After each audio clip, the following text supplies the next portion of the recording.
It's time for the Voice of Reason podcast.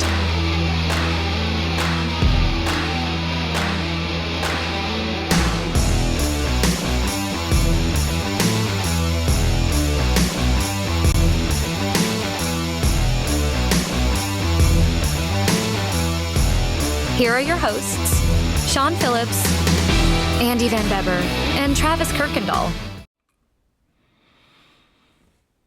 And ladies and gentlemen, thank you all so much for joining us. This is the Voice of Reason podcast. My name is Sean Phillips. As always, I am joined alongside my co-host, Mr. Andrew J. Van Beber V. How are we feeling today? Good, pal. Good to see you today out at the old Clopton High School. That was, what did you think? I'm kind of curious. What did you think of your first visit to old Clopton as a recruiter now?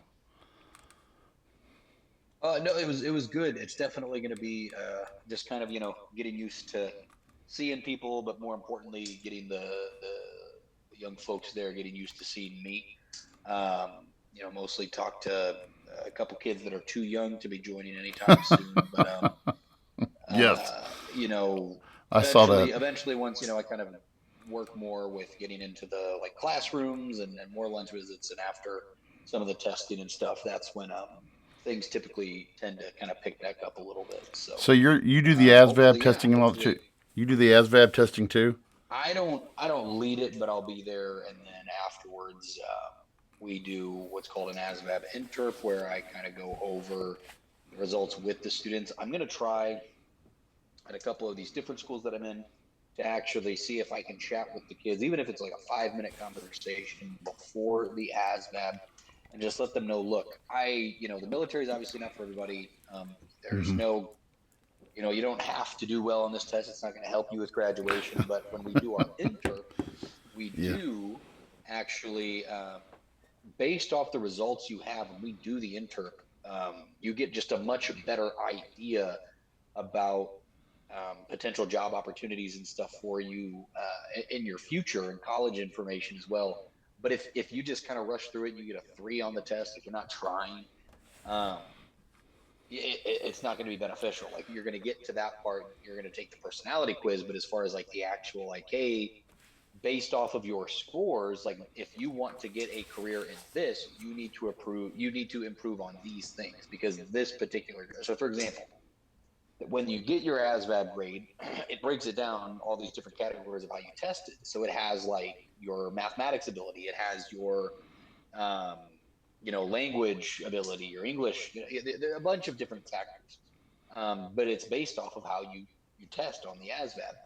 And when you're reviewing it, it's gonna, it pairs it with your score. You put in your code, and then it pulls up your score, and it'll say, hey, this is what people that are like you typically have gone into. This is some other careers, but it's hey, this is what you'd be suited for. Math, but yeah, if a kid's hey, I really want to be an engineer, but struggled in the math portion, it's going to say, hey, this is what you should improve, because most engineers actually score here when they take this kind of test.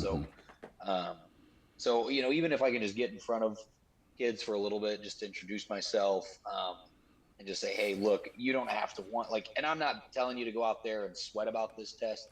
Don't go out there thinking you have to get, 100%. That'd be impossible. But just go out there and go, look, if you don't know the answer right away, cool. Work on it for a second, then go to the next one. Do you guys have national average numbers and stuff like that as to where kids usually score on that and everything? I mean, is there a national average, or is it just all over the place, or is it? There might be, but in the past, when I've worked the ASVAB, I have not seen anything like a national average or anything like that, because it's pretty, now the way that we kind of have it is it is it's percentile based scoring. So your 50 would be your right in middles. Your average, as it climbs up higher, that's where you get to your 98s. The highest I've ever seen someone score, I think, 97. Wow. Okay. That's just me witnessing someone score a 97. Very smart kid. Put him in the guard, and he's doing really well. So. Good. Yeah, and we'll be reunited this weekend at the Robbins family wedding, which we're all. And Mm-hmm. by the Yep. way, who will be officiating that wedding? Who'll be? I will be. I will be. Yeah. Thank you. And we'll be. Yes. I I can't I can't begin to tell you how much I've waited for this to be you up in front of a group, as a clergyman, so to speak, delivering this message. I'm very excited, very Mm. excited. Yeah. Yeah. Yeah. No, it's going to be a good time. We're gonna have fun. And then following that, a friend of the show, Hank Owens is getting married. So we'll be Mm-hmm. there for that as well. So Mm-hmm. should be That'll be good. busy couple of weekends ahead of us. Yeah, Yeah, it yeah, for is. sure. It is. It is. It is. So, what are we talking about tonight, Sean? Give us a little heads up here, and so we know what to tell the folks about.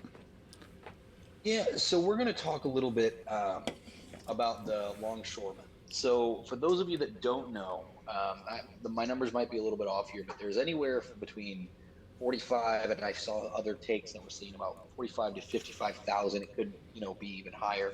Um, Longshoremen individuals, a union that are going on strike They for the did go. Yeah, foreseeable future. today. Yeah, today they Mm-hmm. started their strike, and this is all the way up the East Coast, all the way down into Texas. So um, essentially, they are going on strike, and these are so V and you might have done a little bit more research as far as like what the longshoremen do versus dock workers, what they do. But essentially, these are individuals that are responsible for they play a part in bringing materials in off of ships and getting them, sent out to American consumers. So where this is going to affect us over the next couple days and weeks are any goods that are coming into the United States from those docks. Um, they're So not going to have anybody there to unload them, to get or yeah, go ahead. I was just going to say, there's a. I mean, if you go to ZipRecruiter, and this is just some of the stuff that's Indeed. There looks like one, two, three, four, five, six, seven, eight different areas in which longshoremen operate on, operating heavy machinery. Longshoremen use cranes, forklifts, other heavy equipment to move cargo. Secure cargo. Longshoremen use straps, chains, and other equipment to secure cargo. So it does. So they load and unload the ships. They check cargo to look for damaged goods, maintain equipment. So you have your mechanics who actually are longshore mechanics. You have those guys who work in the office, those who work in documenting data entry and tracking systems. You have the hazmat guys who are longshoremen who work in hazmat. You have your overseers, your foremans, and then you have just the general site work area, site management. So in that area, longshoremen have they background check, security check. It's it's very labor intensive job, and by our statistics, 50,000. It's a nearly 50,000 members went on strike today. Wow, wow. Yeah, that's it's definitely going to play a factor. And so to think of some of the things that's going to affect our materials that we bring in, as far as a lot of them we're talking about lumber, some we're talking Mm-hmm. about food, a lot of them your retail stores. So Let's play a. it always makes me curious when things like this happen, like to see what the actual implication is going to be at like a place like Walmart, right? Are we going to see prices all of a sudden kind of shoot up on certain items, or are we just going to be like going to Walmart and it's just like fewer and fewer of things that we would normally be like, I could go to Walmart and get a pillow and have no issues. Because Mm-hmm. now we're gonna run into Well, things like that. Those are the kind of implications that I think about when I think about these kind of things. so the president of the dock workers union. I'm trying to get his. What's his name? I'm trying to get his name. Where's this guy at? Did you get his name? Find it. What? You're talking about the New Yorker, right? The New Yorker. Doc, worker union president. He's definitely a his name is, man, I can't. Harold Daggett. Harold Daggett. Okay. Harold Daggett. Yep. Harold Daggett. Let's. I'll play. Let's play. This was from an interview that was done. How long ago? This was. So this was posted this morning. Let me just play a clip from this interview real quick, and it tells a lot. Here we go. These people today don't know what a strike is. When my men hit the streets, from Maine to Texas, every single port will lock down. You know what's gonna happen? I'll tell you. First week, be all over the news every night, boom, boom. Second week, guys who sell cars can't sell cars because the cars ain't coming in off the ships. They get laid off. Third week, malls start closing down. They can't get the goods from China. They can't sell clothes. They can't do this. Everything in the United States comes on a ship. They go out of business. Construction workers get laid off because the materials aren't coming in. The steel's not coming in. The lumber's not coming in. They lose their job. Everybody's hating the longshoremen now because now they realize how important our jobs are. Now I have the president screaming at me, I'm putting a Taft-Hartley on you. Go ahead. Taft-Hartley means I have to go back to work for 90 days. That's a cooling off period. Do you think when I go back for 90 days, those men are gonna go to work on that pier? It's gonna cost the company's money to pay their salaries. Well, they went from 30 moves an hour maybe to 8. They're gonna be like this. Who's gonna win here in the long run? You're better off sitting down and let's get a contract and let's move on with this world. In today's world, I'll cripple you. I will cripple you, and you have no idea what that means. No. How do you take? Well, is that? I mean, how threat? I mean, that's pretty intense. I mean, that guy. First of all, he's speaking like true New Yorker, huh? But think about. I'm kind of I'd never really put a lot of that together, but obviously a lot of our. I'm just wondering what comes in East Coast versus West Coast. I would definitely would assume that West Coast is bringing in obviously more Asian goods, whereas European goods, products that are, I would say higher end products. The thing that I was looking at when I was researching this, these guys do have a beef. And I'll just show this graphic real quick we talked about this before the show. Median income. This is in New York City, New York. A median income for longshoremen is $74,757. On the high end, it's $86,431. Low end, it's $65,111. Now, to me, and you as a person who's lived in the second largest city in the United States knows what it takes to, I mean, the cost of living is obviously through the roof. In comparison, though, what I thought was interesting, when you look at, let me go down here. When you go to Los Angeles, California, okay, those guys are about the same. It's their median. It's showing their median income is $71,301. So some other reports say that number. I read a report on CBS were saying that the dock workers and I guess I'm guessing it's a separate union that's out on the West Coast they were able to come to an agreement. Was it last year or 2 years ago? And what was it? It said West Coast longshoremen are represented by a different union which negotiated significant wage increases for its members in 2023. And it said under the ILA's formal contract with the U.S. with the shipping companies expired yesterday. Starting pay for dock workers was $20 per hour. That rose to 24.75 per hour after 2 years on the job, and $31.90 an hour after 3 years, topping out at $39 for workers with at least 6 years of service. So, I mean, what would you consider to be fair labor or fair wages in that line of work? That's a good question, and I don't necessarily know that I have the right answer. Obviously, a livable wage is ideal for any career that you're in, but unfortunately, that is not the case, and we've kind of talked about that a little bit. About minimum wage.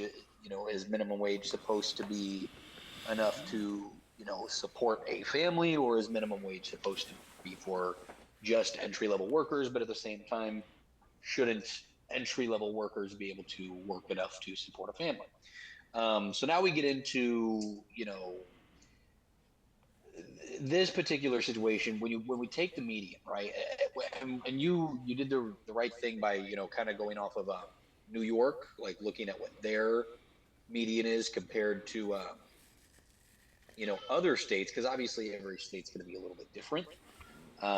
Someone that's making a salary in New York probably doesn't,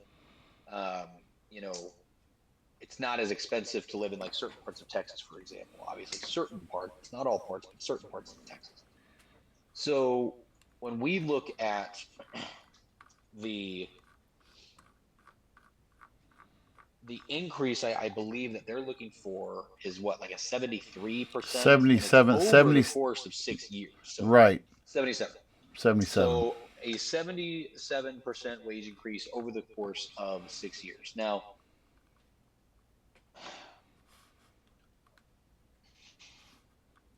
would I like to get a 77% wage increase at my job over the course of the next 6 years? Yeah, absolutely.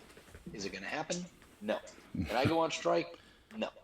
Unfortunately, the military has a lack of union support. But again, this is the interesting thing about strikes that we see, and especially with, labor unions in general.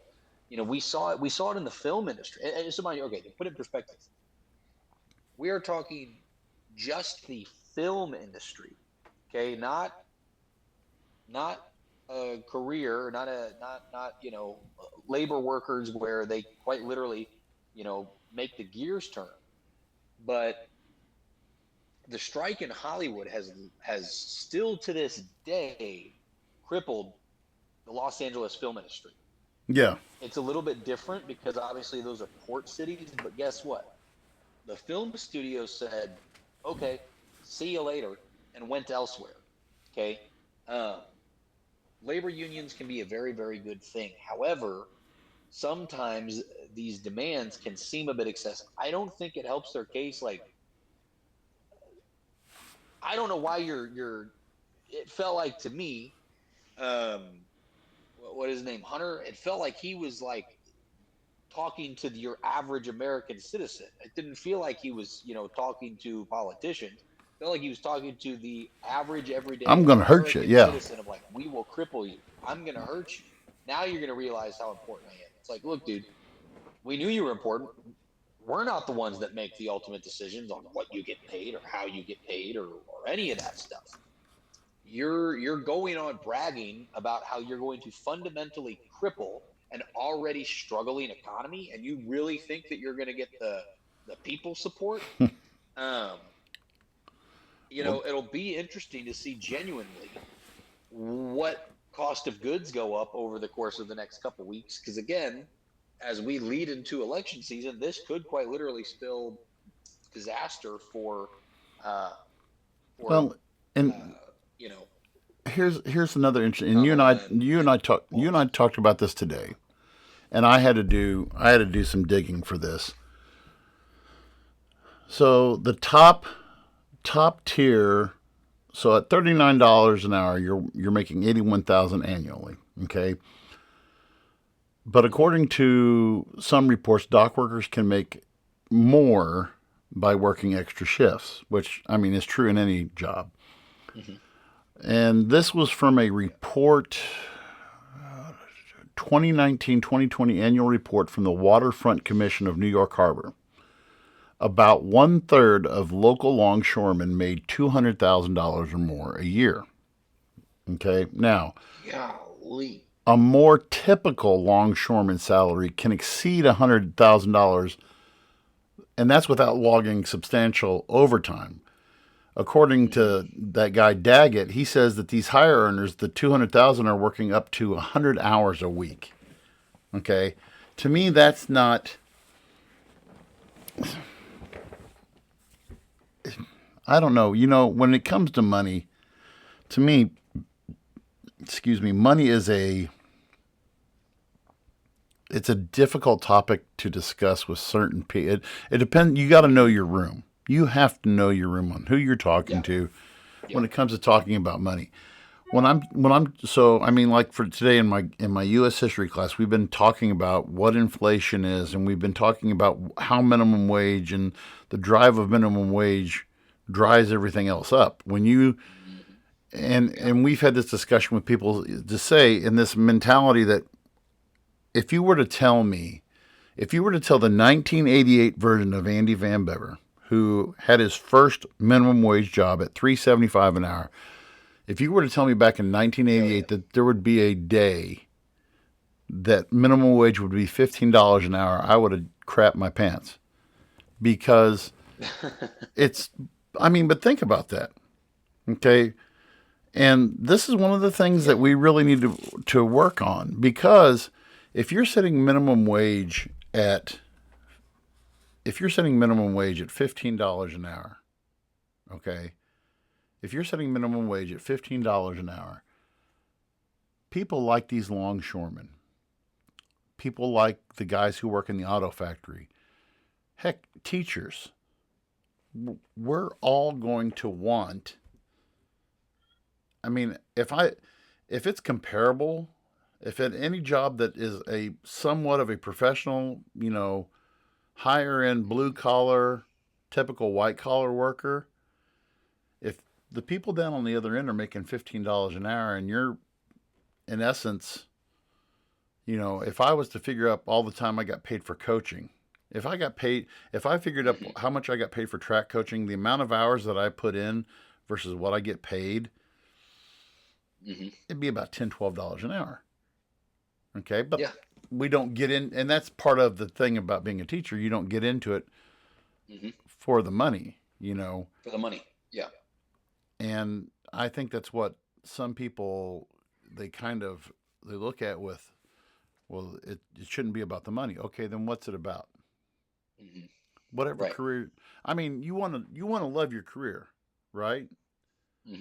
You had a choice on what you wanted to do and what you looked at and what was, because what plays into the factor for where you're at is, you're a younger guy, young family, newly married. I'm going to work in a job that I know how you feel about the military and you're very comfortable with it, what your job satisfaction is. And, at the end of the day, you're going to come home and say, I had a good day at work. I enjoy my coworkers. I enjoy meeting with kids. I enjoy what I do. I've never said, especially the district that I'm at right now, I hate, I love Clopton School District. I love teaching kids. Yeah. But, and I'm sure these dock workers, they have a sense of brotherhood, camaraderie with each other. But where in our society today is a person truly paid what their job is worth? Think about that. Right. No, yeah, 100%. Yeah. You kind of hit the nail on the head with that, because unfortunately, we all we all want to get paid more. It's one of those unfortunate things where not everything is gonna kind of you know some jobs, it makes sense where people are paid astronomical amounts of money, astronomical amounts of work go into doing those things, and I'm not saying that they don't. It's not that these labor workers don't have a right to say, hey, we could use more. And especially if I don't know the history of the longshoremen. Like, I don't know the last time they worked out some kind of deal like this. I did see, um and like anything, that when it comes to the negotiations back and forth with these unions, and in this case, I guess it would be the docks or the ships, whatever the other company representing is. I just saw. Again, you'll have to forgive me because I don't know how much of a bias there is to this.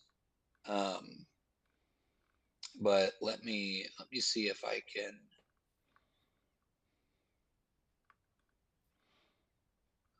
One of the things that I'm really, This up. if I go back to what we said earlier, what you were talking about earlier, how's this going to affect us in the long run? Mm-hmm. The thing that I'm really concerned about is he makes a comment about steel. You know, we don't produce as much steel as what we used to. I mean, the steel belt, the area, lumber. You know, where does a lot of our lumber come from? You get a lot of, obviously, from the north, the Midwest, the North Midwest. You get a lot from the Northeast. As far as importing, I really question as to how much of this is actually coming in on the East Coast versus the West Coast, and how much of an effect. Because again, I see a lot of our products that we manufacture and we get is from China. So I'm kind of wondering how much of an impact this is really going to have and what it's going to do to us. Do you think that in the long run? Well, first of all, let me ask you this: How long do you? Obviously, 77% is a huge number to overcome. How long would you? Well, apparently, not to cut you off, but I saw a thing where originally one of the offers was they were offered a 50% pay raise offer, and there was, from at least what I'm reading, I'm not sure how accurate this is, but from what I'm reading is there were also clauses that helped protect them against some of the new automation, because that's another big thing that they're fighting against, not just the pay, but they don't want any automation. Which again, automation doesn't have to be a bad thing. I mean, hell, you go into any McDonald's and there's a self-serving kiosk that you got to go to every now and then, and we have self-checkout lines. So automation, making things a little bit easier, and that's what they're really and more convenient is.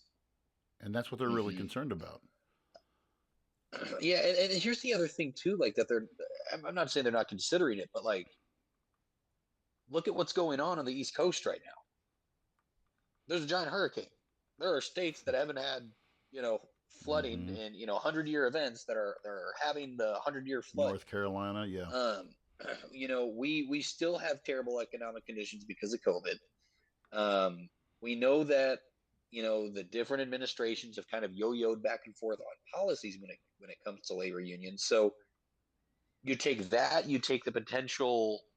I'm not a proponent of World War III is starting tomorrow. I'm not one of those individuals. But you look at some of the turmoil that is getting pretty hot over there in the Middle East, and you throw all of that, and then on top of that, now you throw on this dock worker strike, and it is going to affect your everyday American. And I think that's the unfortunate part about it, because we take a look at. I'm reading another article here. Is the gentleman Harold Daggett? Guess what his salary was last year?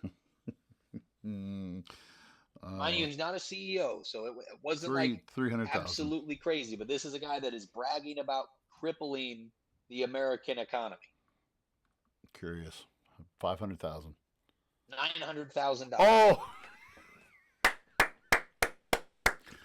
Congratulations. $900,000. Yeah. So.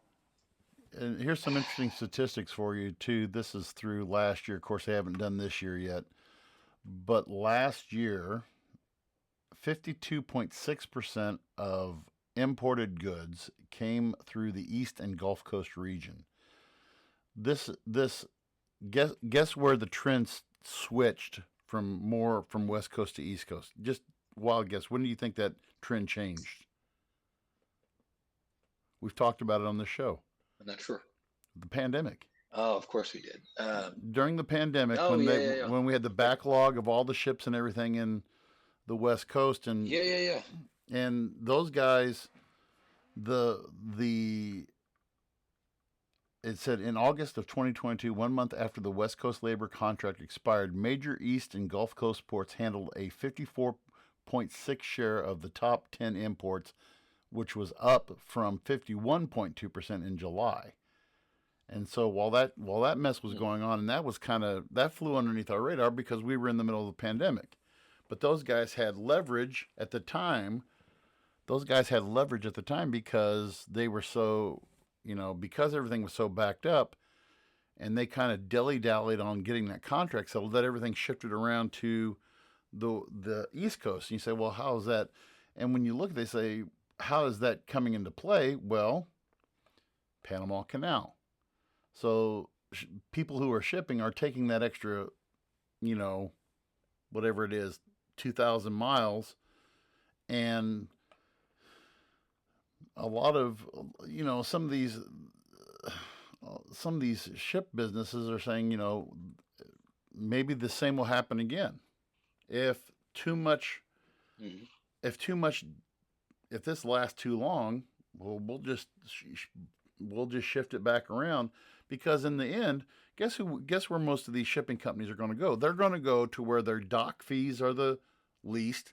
They're going to go to where, where they can offload their goods for the cheaper rate. And right now, that's the West Coast right now, because in Los Angeles, your average dock longshoreman is making 71,000. Okay.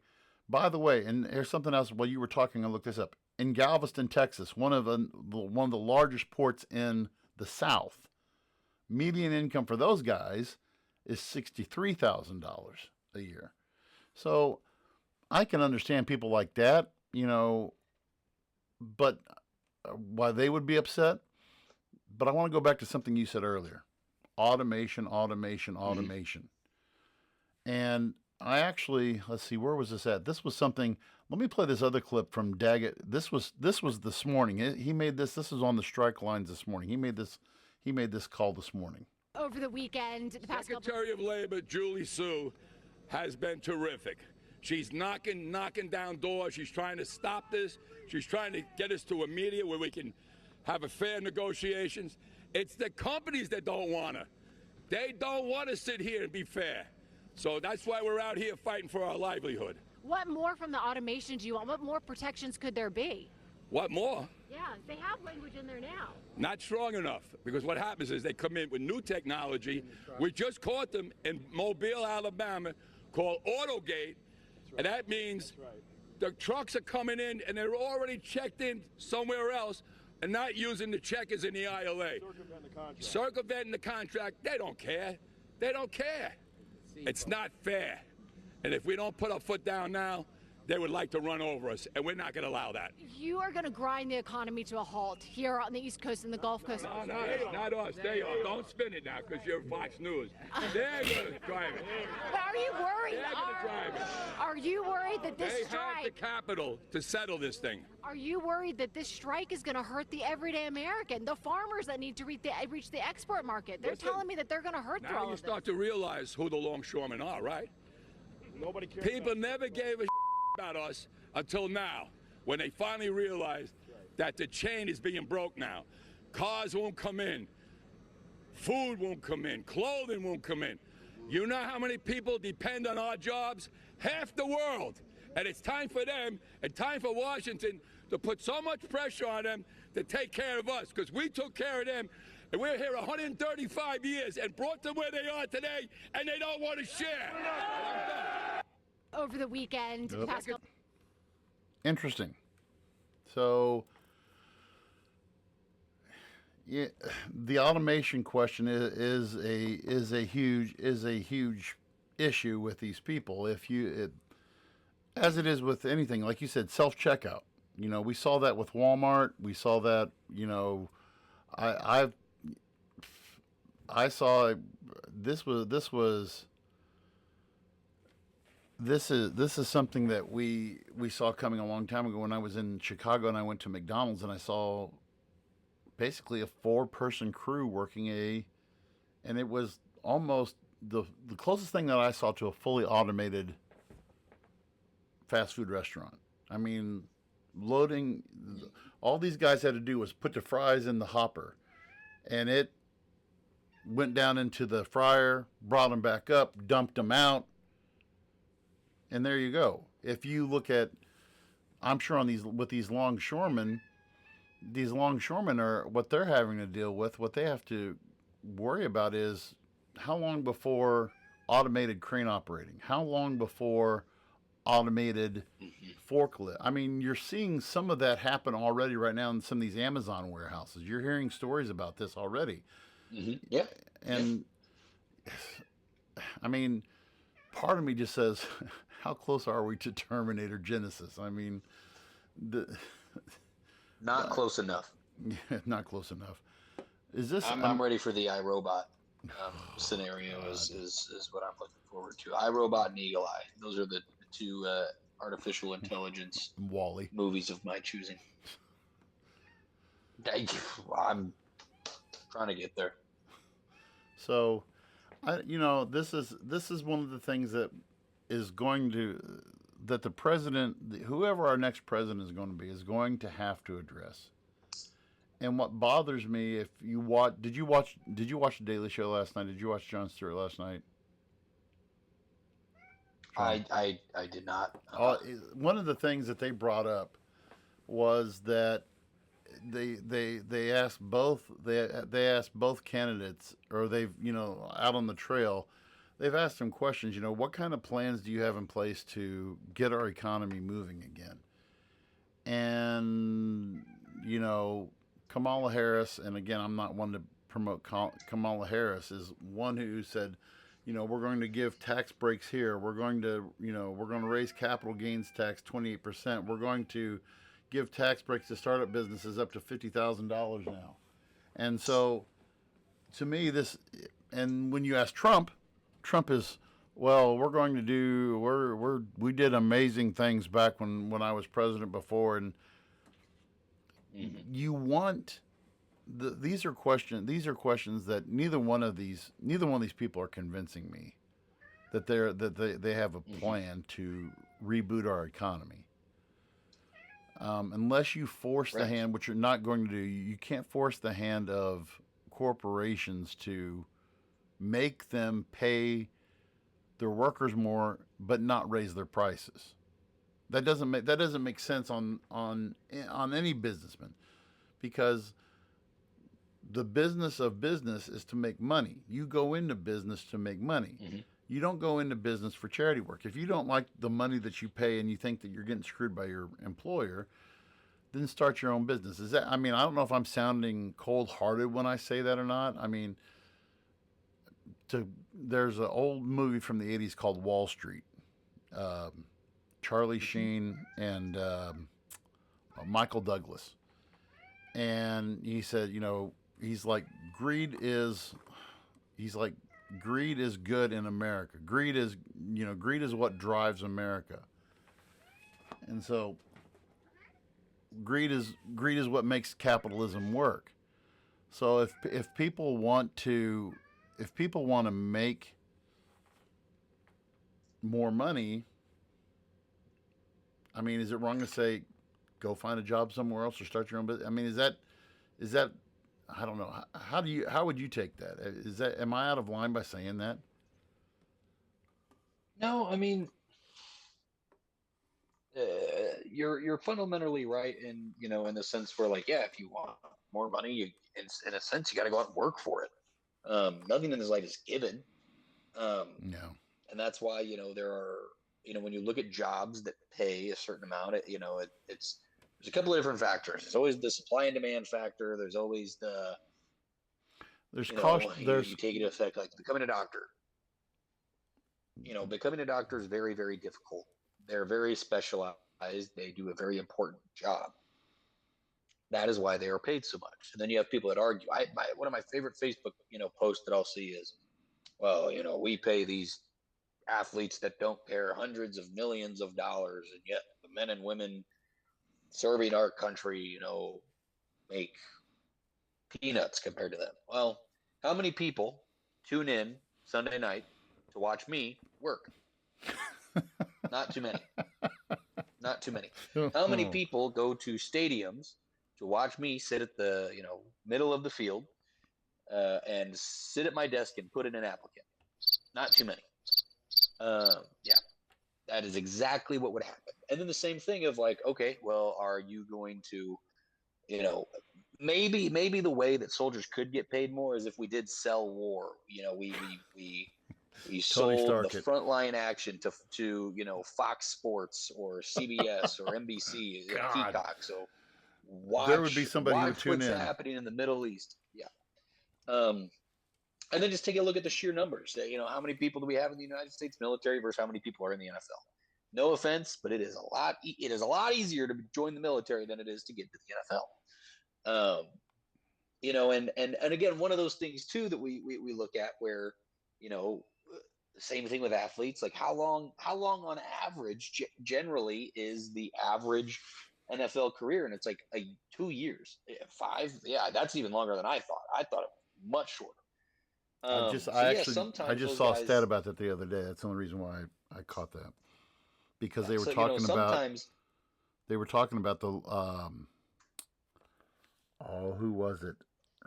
I just saw it on Sunday. The guy who has the longest career, he's 42 or 43 in the NFL now, and he's had over like a 13-year career or something like that. Well, it's got to be longer than 13. It's not 13. It's 20. Maybe he started when he started in the NFL. Who was that? You know what? I know it's Mercedes Lewis. Yes. Yep. Because they were talking about him on Sunday, and you talk about that's not the norm. Like you say, your average career 5 years. Yeah. And you do have your guys who get paid multi-million-dollar contracts, but your average NFL player, if you're, $15 to $20 million over 5 years, and that's their career.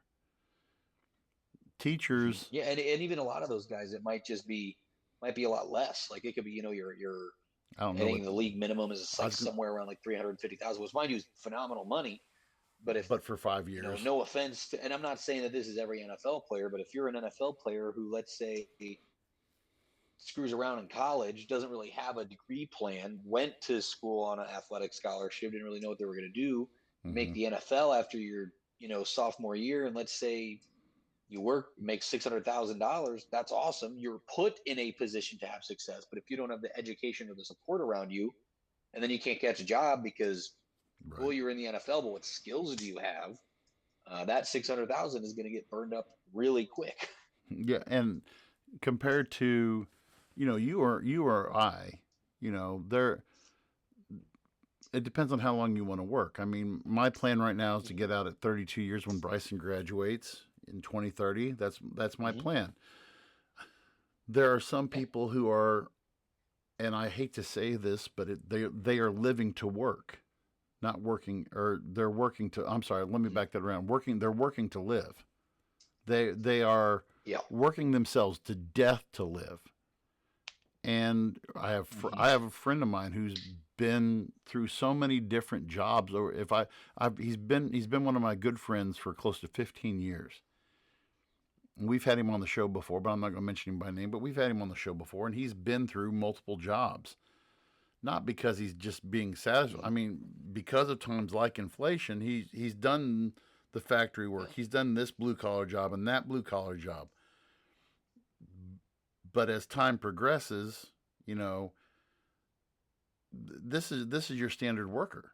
This is what they have to deal with, because if wages aren't increased to where they can, it starts out being a good job, but later on, it doesn't expand with inflation. And so I see both sides of this. I see both sides of this coin, and if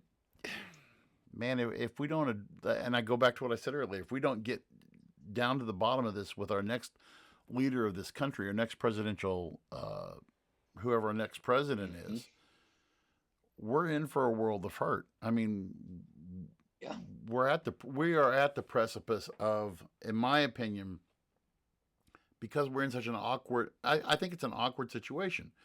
Number one, we still are in a job surplus right now, where we have more jobs than we have workers. The people who are working want to be paid more. The people who aren't working don't want to go to work, and they can figure that they can make more money off of unemployment, so they're not going to work. Okay, so now you have these guys like these longshoremen who are picking up extra shifts because, especially on the West Coast, because they can't get enough people to work out there, and and they're wanting more higher wages, so that's going to drive up prices. Driving up prices creates inflation for the rest of us, and people like you who are in my line of work, your line of work, we don't get the yearly bonus or the yearly benefit, and so we are the ones who are going to be feeling the pinch. If these guys get a 77% pay increase, can you imagine what that's going to do for the cost of goods coming into this country? Think about that and that's one of the. Go ahead. Well, and that's again when we we talk about Trump's plan. I mean that's where it's increased tariffs. It's not quite as simple as increasing tariffs. So you pay dock workers 77% more over the course of 6 years. You increase tariffs on other countries to where other countries are just going to pay for it. Okay, and then what does that do to the cost of those consumer goods? At that point, then it goes, okay, well then let's just make them here in America again where we can.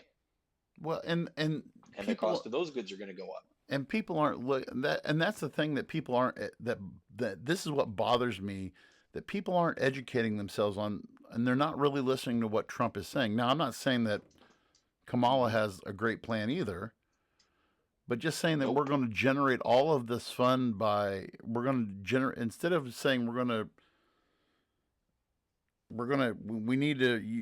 Donald, you cannot drop corporate income tax anymore. I'm sorry, you can't. You cannot drop. He wants to drop it down to 21%. You can't do that. And then expect everybody overseas, well, they're going to pay us more. If they want to trade here, there are other places to trade, and they're going to do that. Yeah. And it's going to hurt us as Americans in the long run. Yeah, and I've said the same thing too when it comes to how Kamala wants to increase taxes on billionaires. I mean, that it's the billionaires' fault. We'll tax billionaires. You want to know what those billionaires do? See ya. We're going to take our business elsewhere. Yep. Elsewhere. So. Well, I love how we solved the problems of the world tonight. This was fun. Yeah, right. This was fun, and for those that don't know, the vice presidential debate is happening this week. So next week we will kind of go over some of that. We'll take some highlights. It is tough because one of the guys is, contemplating having sex with his couch, and the other guy is trying to figure out what war he's. Oh my! What war he's lying about fighting in this?